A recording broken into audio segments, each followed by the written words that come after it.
And we're back with Lee Venden. We've been talking about prayer and how prayer can be a two-way communication. And so far, Lee, we've been looking at how God speaks to us through nature, how he speaks to us through providential circumstances. What's the third one? The third one that I wanted to highlight has to do with music. In Psalms 40, verse 3, it says, "He has put a new song in my mouth, a hymn of praise to our God. Many will see and fear and put their trust in the Lord." I think that God uses music many times to speak a word in due season to us. Yes, he does. You know what I mean? Sometimes he puts that tune into my mind first. The other day I was a bit stressed as I started the day, and the Lord put this tune in my mind, and I didn't really think about the words. And then afterwards it hit me. The words of that song were, "This is the day that the Lord has made. Let us rejoice and be glad in it." So it was like a prayer, but God was talking to me and saying to me, this is what you need for today. So nature, providential circumstances, music. What's the fourth one? Fourth one, people. People. 1 Peter 4:10. Each one should use whatever gift he has received to serve others, faithfully administering God's grace in its various forms. Kind of like music, God uses people. I like to call it Jesus with skin on, you know? You get an email from somebody, a phone call from somebody. You bump into somebody at the store, and they say, "Hey, I've been thinking about you," and they say something to you that you realize God knew you needed to hear, and he used somebody to get a message through to you. Absolutely, yeah. Have you got an experience where that has happened to you? Well, the first one that kind of comes to my mind that's sort of extra exciting to me is that we were preparing to go to a very large church to do one of our revival seminars. And just before going, we got a phone call from one of the pastors there who said, "We tape our services with a 6-camera shoot for television, and if you had a donor that would pay the cost of taping, we could give you a raw footage that you could turn into DVDs later so that you could spread these revival messages further than you can physically." I said, "How much would that raw footage cost?" He said, "It's a pretty good deal." He says, "We could give it to you for $5,000. And I said to Margie, "I think this is something I want to make some phone calls and see if we can get some people who are interested in this ministry that we're doing to help pay for that."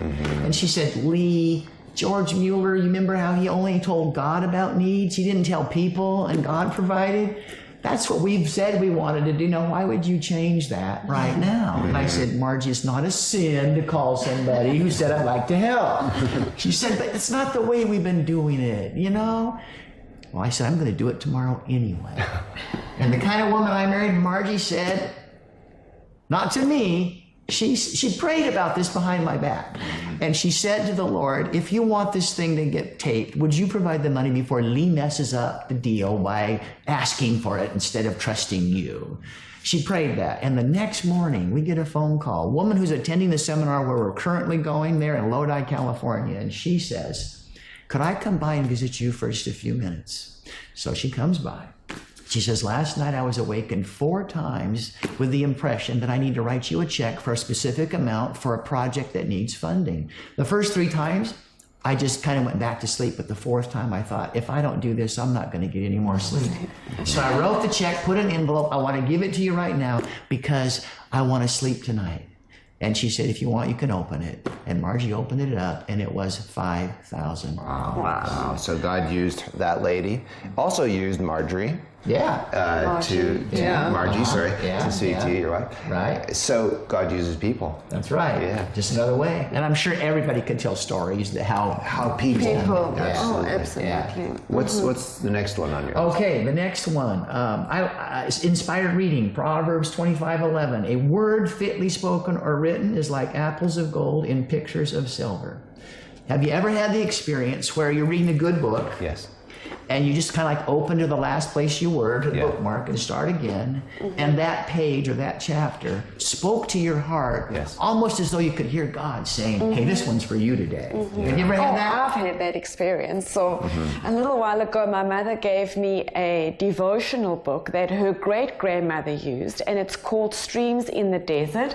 It's an old book. It was written in the 1930s or something. Oh, wow. Yeah, so it's really old. The paper and everything is old, and the writing is very much still, not faded, but it's the old English, right? Okay, and so anyway, one day I was just feeling so discouraged and down, and I opened up to the day of that devotional. The day you were on for that day. Yeah, so I opened that up, and it was just like, are you feeling discouraged? Are you feeling down? And you feel like you're being sucked into this dark, deep pit. And I was just like, Yes. this is me, right?